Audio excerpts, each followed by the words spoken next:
fuel economy wise, this is the big question. Is it better on fuel? It's normally, you know, I would think having an Hurricane engine just like the EcoBoost, it's going to be similar like at Ford. You know, at Ford, an EcoBoost will give you more power, about the same fuel economy as the V8, and maybe more towing. It's not the case at Ram.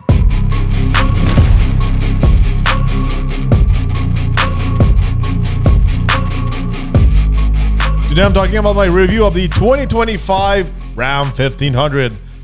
Yes, finally, I was able to put my hands on this new 1500 with the new 6-cylinder Hurricane engine.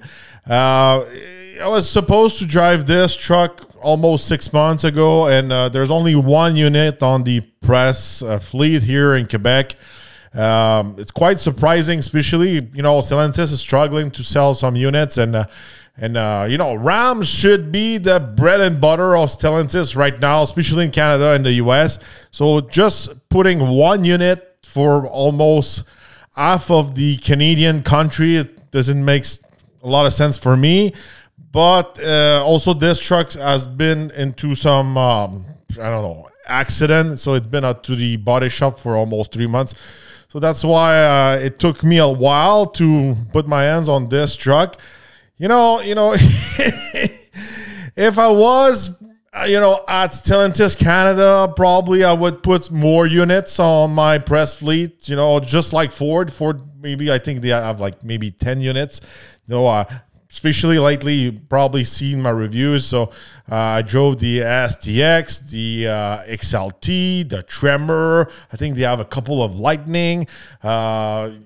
We always have like some Raptors, some Lariat, some Platinum and all that. So just having one truck on the fleet doesn't make a lot of sense, especially when you have a brand new truck, all refreshed, just like this. So the big news for this generation of the Ram 1500. So there's no more V8 Hemi 5.7 liters. No more V8 with the E-Torq. There's no Eco Diesel anymore. So no more diesel. So there's only 3 engines left. The base V6 3.6 liter Pentastar, and the 2 new inline 6 Hurricane. So the normal Hurricane and the Hurricane HO. So HO stands for high output. Is it a good idea? Is it better than the V8? Is it good on fuel? I'm going to go on that topic all the way through my review. So first of all, the model I was testing during my review was the 2025 Ram 1500 Limited. So it's the Supercrew with the small box. Price-wise, in Canada, it starts at $93,240. If you're in the US, it's good for $75,450. And the model I was driving and testing was good for $97,000 plus in Canada and about $77,000 US. Under the hood, we can find an inline 6 3-liter turbo HO Hurricane engine matched to an 8-speed transmission. This is good for 540 horsepower and 521 foot-pounds of torque. Speaking of the Hurricane engine, this is not my first time driving this engine. Inside of a 1500 it is, but I drove this, I drove and tested this engine under the hood of the Grand Wagoneer. I also drive the Grand Wagoneer with a 6.4 liter V8 Hemi. Those two engines are pretty, I could say, pretty similar performance-wise. The Hurricane engine is a little bit more powerful, more torque, but it doesn't have the personality and the sound of the 6.4, I could say. But on other points, you'll see later on, they're really similar. This is one of the most powerful 6-cylinder I ever drove in my life. This is a pretty strong engine, and I could say it feels more like a performance engine than a truck engine. It's way much more powerful than any other EcoBoost and all that. And back to back, I drove the F-150 Tremor with the V6 3.5 liter EcoBoost. I drove the Infiniti QX80 with a V6 3.5 liter turbo also. And I could say this Hurricane was way much more powerful. It feels like a bigger engine than 3-liter. It feels almost like a boosted version of the BMW engine, I could say, without the sound of the BMW. This engine is really quiet. It doesn't make a lot of sounds when you start it, but it's really powerful. You don't get that low RPM torque, maybe of an EcoBoost, but in the mid-range, the Hurricane's got a ton of power. On the top end, it's going to lose some power, but that's typical to some 6-cylinder engine. But I could say it's really strong at mid-range RPM, I could say. Maybe the EcoBoost is going to have that low torque. Maybe it's the setup of the V6 and also the setup of the turbocharger, but it feels like a modern engine. It doesn't feel like an old engine. Just driving back to back, different type of engine, different type of setup. I could say that the engine inside of the Infiniti and also the Ford feels not as strong and not as refined, and feels like it's an older technology, and it is obviously. So performance-wise, this is good for 4.2 seconds, 0 to 100 kilometers, 0 to 60 miles an hour. The old version, the 2024 1500, equipped with the Hemi V8 5.7 liter with the torque, was able to do it under 6, so 5.9 seconds. Quite the improvement. Quarter mile, 12.8. I could say the Hurricane HO is probably the second most powerful engine in the Stellantis, I could say, Ram lineup, Ram and Dodge. Obviously, number one, Hellcat, and all the other version of the Hellcat, Red Eye and Demon and all that. So we'll say the Hellcat is number one. Hurricane HO is number 2. I could say on maybe third place will be V8 6.4 liter. So the 392. I haven't drove yet the normal Hurricane, so I'm not sure performance-wise what's the feel, behind the wheel of this engine. But a pretty strong engine, that's for sure. But like I could say, this engine feels more like a performance engine, not like a truck engine. On the long run, I'm not sure if it's going to be easy to fix, is going to be reliable on the long term.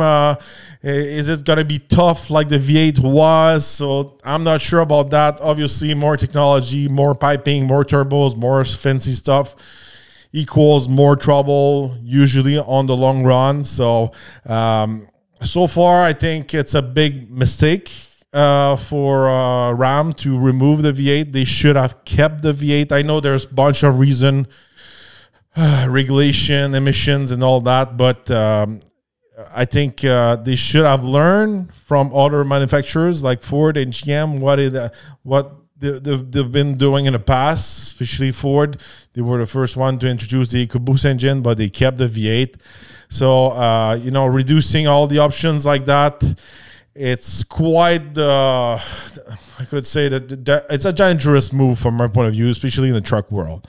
On the road, this truck, it's a small, it's a mid-cycle refresh. So the ride, it's the same as before. Quite comfortable, even maybe more comfortable than the competition. It's really fun to drive on a daily basis around 1500. Myself, I used to have a Ram TRX. I know it's not the same, but still, it's a Ram. I could say, if you don't do a lot of towing or hard work, the Ram 1500 probably will be the best for you. Obviously, this truck, I feel it's more focused on the daily driving, just not really working. Obviously, the suspension is built. It's a little built more for just normal driving than working. If you're working hard, maybe the Ford and the GM will be a little bit more tougher. But obviously for the ride, the handling and all that, it's one of the best on the market. Design-wise, a few improvements for 2025. New front end, new grille, new headlights, Small improvement. It still kept the old formula. It's not the biggest redesign, I could say, but it looks good. In the back, some improvement on the tail lights, but the rest of the truck is the same as before. Some new wheels, some new packaging and all that. But that's pretty much. Something I noticed on this truck, there was some water infiltration in one of the lights on the mirror. This is maybe a defect of while they were building this truck at the factory. Maybe it's because it's been through some accident with other journalists, but that's something I noticed. And that's the point I want to say by switching to the interior. I felt like the interior build quality was not the same as before. I bought my Ram TRX back in 2023. My interior was top notch, strong. Everything was tight, everything felt quality, the buttons and all that. Even the screen, no issues with a bunch of, gizmos and bugs. It was not the case inside of this 2025 model. A lot of bugs, glitch, and the screen was freezing, was not quick. Sometimes the truck was not, it had a hard time to recognize the key fob, so I was not able to start the truck. A bunch of things like that I noticed, especially compared to my TRX. This is a limited. This is top line level. This is similar to my TRX. No major improvement for 2025. Maybe a new screen. You've got a choice between two screen, the 12-inch and the 14.4. But the interior was pretty much the same as my TRX. Just a few difference between packaging.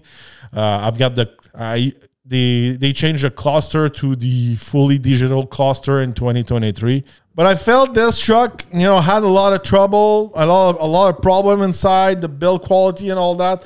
And I'm always watching a whistleblower on YouTube, and he was saying, at the factory where they build the Ram 1500, especially the 2025 models, supposedly they were doing this on purpose. Having a lot of trouble in the build quality, so they had some excuses to switch this factory from the US to Mexico. So that was part of the plan. I'm not sure if it's a conspiracy or it's actually facts or true. I know it was part of the plan of the ex-CEO who's just left last week. That his main plan was to move everything else out of the US or using country with cheaper labor. Same thing for the engineers and all that. But now with the new administration coming in January in the US, I think the new president won't let the factory go to Mexico. So maybe the plans of this CEO wouldn't work with that new president. But I know it feels like some fake rumors, but inside of this new 2025 Ram, I felt like the quality was not the same compared to my TRX. So I'm not sure if they were building this truck and the TRX at the same factory, but anyhow, I feel that there was a big difference. This truck was not well equipped, okay? The price I gave you won't probably be the price you see at the dealership, or I hope so. This is like a tricky kind of version for the press. I would never recommend, ordering this truck like this. This is a limited without the techno package. There's a package that costs $7,000 or $8,000. I know in Canada, probably about the same in the US. When you're in top level, trim level, like the limited Longhorn, Tungsten, TRX, you never really buy the base model. Some models make sense. I always say don't equip too much your truck. There's some stuff you don't need. But when you're in top trim level like this, especially if you're buying your truck on the long term, the resale value won't be the same. Just an example, while I was shopping for my new TRX, I was always looking at two kind of TRX. There's level 1 and level 2. And on the long run, the level 2 always keep more as money because you've got the the good sound system, you get the sunroof, you get a bunch of options, and it makes a big difference, especially in those high-end trim level. So inside of this Limited, there was a bunch of stuff missing from my point of view. There was no heads-up display. It didn't have the spatial camera mirror. It didn't have a camera in the front. Didn't have the sunroof. A bunch of stuff was missing for a top trim level. And here in Canada, this truck is almost $100,000 truck. So all those things missing inside, all those gadgets, for me, it's not acceptable for that price. But what's kind of funny, it's not really funny, but it's kind of a gimmick from my point of view. It's really, you're missing all those key features, the sunroof, you get heads-up display, blah, blah, blah. But you've got that new screen on the passenger side. A small screen, you can put a HDMI plug to it or control the radio. Or from my point of view, those new screens are pointless. I don't see the point of having those screens. It's just, from my point of view, you can do the same thing with your phone or a tablet or iPads or something like that. It's just one more gimmick to say, oh, we have a screen for the passenger, Ford doesn't have it. Or from my point of view, you know, there's a lot of feature I want before this screen. And as we can see with the Limited, even if you don't put the full package, you get it. So they really shove it. You know, you have to get it with that package. And, you know, I was expecting, you know, that screen will be the last option you get with the truck. But it's really the latest gimmick Ram is saying. We've got it and the others don't have it. So probably if you see that same level of truck, probably the dealer will order it with the kind of like the level 2 package, the Techno package. Otherwise, it doesn't make sense, especially in that trim level with all that chrome. There's some optional packaging. You can have the color matching for the bumper, and you can also have like a midnight black package. And I think equipped like that, a Limited for that amount of price, it doesn't look like an expensive truck. It just looks like a big horn from my point of view. So not worth it, especially in that setup. But, you know, you have to... You probably better to lower down into a lower trim level and put more equipment for the same price, or maybe for a cheaper price. But for that amount of money and missing all those features, it's not worth it. If we look at the bed, I'm not sure, because, you know, especially here in Canada, the website, the Ram truck website is just terrible. It just doesn't work well. I'm not sure if the look, just right in front of me, I can see this is a Limited, but doesn't have the Ram box. On the website, I was not able to build a truck without the Ram box, so that's maybe something you have to check, but I'm sure it's an option. The Ram box are all those box on the side of the bed. A lot of people love them. You can lock them. You can put stuff inside of it. But for me, it's not worth it. I think extra line on the bed doesn't look good. And you have to make so much sacrifice inside of your bed. You don't get the full width of the bed. So for me, it's not worth it for what I do with this truck. And having the spatial tailgate, the 60/40, once again, just like in my trimmer review, this is like gimmick stuff. Maybe if you're towing all the time and you have a hard time to access something a little bit farther down your bed, it's practical for you. But from my point of view, it just doesn't look good. And on the long term, it may add up some more trouble, especially when the truck, you do some off-roading, flexing, and rust and all kind of stuff, where you get your tailgate stolen. That happens a lot in the US. So it's not worth it from my point of view. I also had this little step next to the exhaust. Once again, this doesn't look good next to the exhaust, visually wise. And especially here in Canada, these steps gets all the mud, the snow, the salt, and all that. So it's just more trouble for nothing. So I'm not a big fan of those accessories, but if it is practical for you, go for it. All right, fuel economy wise, this is the big question. Is it better on fuel? It's normally, I would think having an Hurricane engine just like the EcoBoost, it's going to be similar like at Ford. At Ford, an EcoBoost will give you more power, about the same fuel economy as the V8, and maybe more towing. It's not the case at Ram. All right, fuel economy wise, this is the big question. Is it better on fuel? It's normally, I would think having an Hurricane engine just like the EcoBoost, it's going to be similar like at Ford. At Ford, an EcoBoost will give you more power, about the same fuel economy as the V8, and maybe more towing. It's not the case at Ram.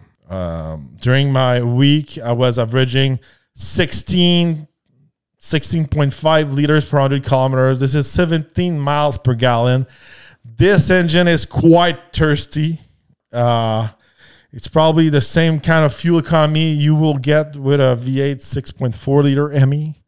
It's really thirsty, and I was not hard on it. Maybe the last few days I was using the 4x4 Auto, and it was a little bit colder here in Canada. But overall, I thought this engine was super thirsty, and it was close to the numbers I was getting with my TRX when I was really gentle with my TRX. And just quick reminder, a TRX with the Hellcat, it's 702 horsepower, and the TRX is larger, bigger, heavier, bigger wheels. Everything is bigger, and I don't want to see the numbers of the RHO. Probably the RHO doesn't make any difference for the fuel economy compared to the TRX.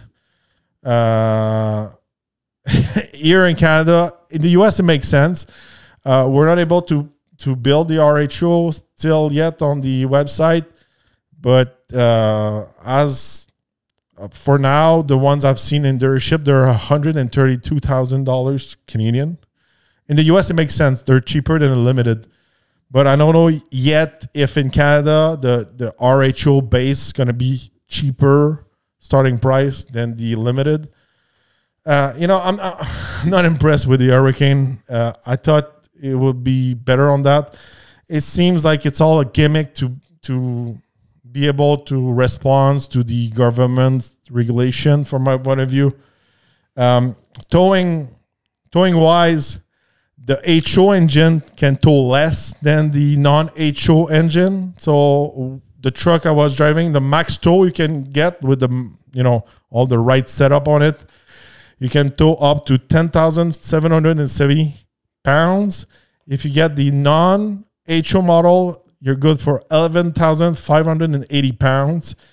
And just a quick reminder, the Hemi 5.7 liter V8 with the e-Torq used to be able to tow up to 12,750 pounds, and the Eco Diesel used to tow 12,560 pounds. Payload wise, you're able to put 1,370 pounds. So overall, yes, you get more performance, but you don't get a better fuel economy. You don't get a better towing capacity. You don't get the simplicity of a V8 and the easy to fix, easy to find the parts and all that. What I've seen right now so far, especially with the Grand Wagoneer, these engine doesn't look really good. I've seen some horror stories so far. Maybe they will get fixed on the long term, but they don't feel like the most reliable engine yet. Looking at all this, maybe the performance is maybe key for you, but you will get similar performance with a 6.4 liter. You will get more performance with an Hellcat engine, maybe a little bit more, taking more fuel with the Hellcat. I'm not even sure. Maybe an Hellcat with this kind of setup of truck without all the off-roading, you get on the TRX, maybe we'll get this a similar fuel economy. So what I'm seeing right now, it's this engine feels more like a performance engine. Good for the Charger Daytona, maybe not the truck. Would that engine be tough on the long term? Doesn't look good for me. This engine takes a lot of fuel. So the turbo, the injectors and all that feels like they're running pretty high. And it pulls really strong for the displacement of this engine. I know it's a modern engine, but still, I drove several BMWs X3M competition, X4, some M330 M3s and all that, M4s. And it's even stronger than those inline 3 liters. I feel those engines, when they push so hard on the long term, they don't last long. That's a personal view for me. Maybe future will tell. But I feel like it's such a mistake from Ram doing this.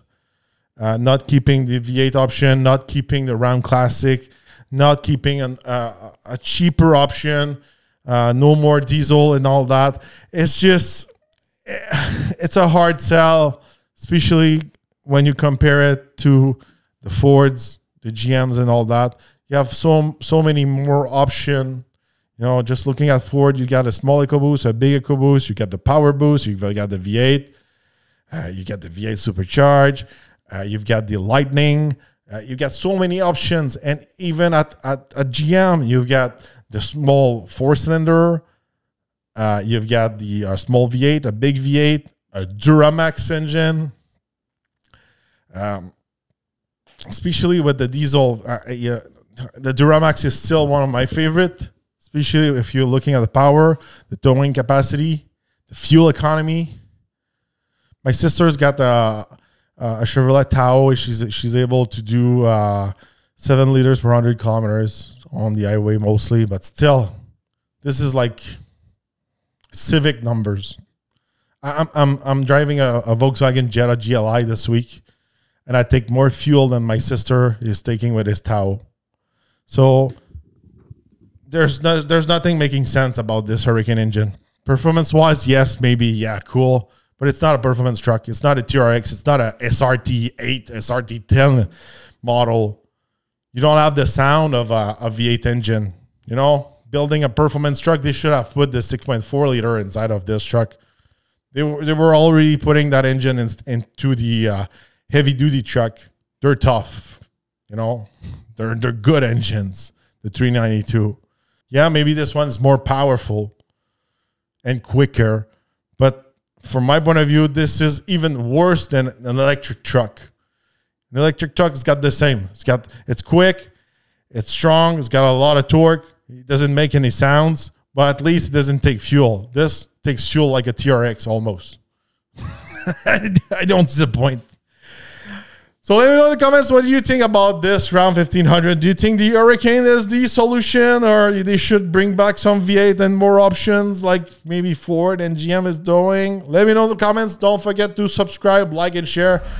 And we're going to see each other on the next podcast.